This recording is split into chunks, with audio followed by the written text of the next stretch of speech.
بسم الله الرحمن الرحیم. الحمد لله والصلاة والسلام على رسول الله اما بعد. محترم ورونو، یو ورور سوال کړی دی، ډیر عجیبه غوندې سوال یې کړی دی. و چې کله یو کس قرباني کوي نو هغه به په دې لسو اخیرنو شپو ورځو کې د خپلې ښځې سره کوروالی کولی شي او که نشي کولی. نو محترم ورونو، دا خبره یاده کوي چې بعضې داسې وختونه شته دی چې په هغې کې الله سبحانه وتعالی ښځه او خاوند د کوروالي نه منع کړي دي. په دغه حالت کې به یو بل ته نه نږدې کېږي.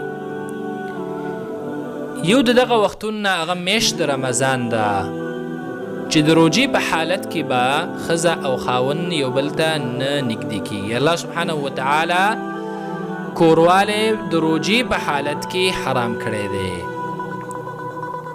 دغرنګې حالت د حیض کې کله چې په زنانه باندې میاشتنی بیماری راشي، الله سبحانه وتعالی فرمایي فاعتزلوا النساء فی المحیض. د زنانو نه جدا شي د حیض په حالت کې کله چې هغوی باندې حیض راشي، میاشتنی بیماری پې راشي، تر هغه وخته پورې چې دیو پاکې شي حتی یطهرنا.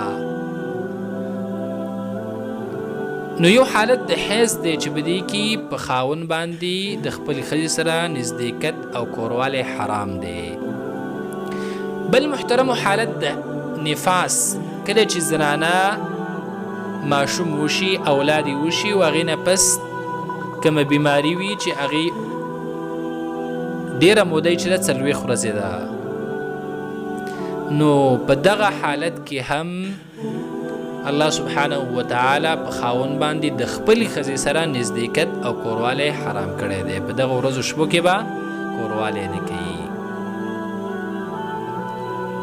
علاوه د دې نه نور الله سبحانه وتعالی خاوند او ښځې ته اجازه ورکړې ده چې په ټولو وختونو کې هغه کوروالی کولی شي او یو بل ته نږدې کېدلی شي.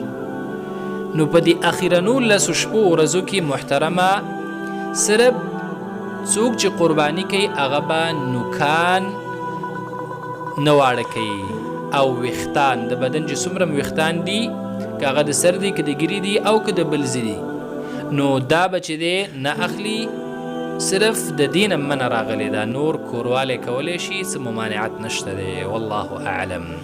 وصلى الله تعالى على خير خلقه محمد وآله وصحبه أجمعين.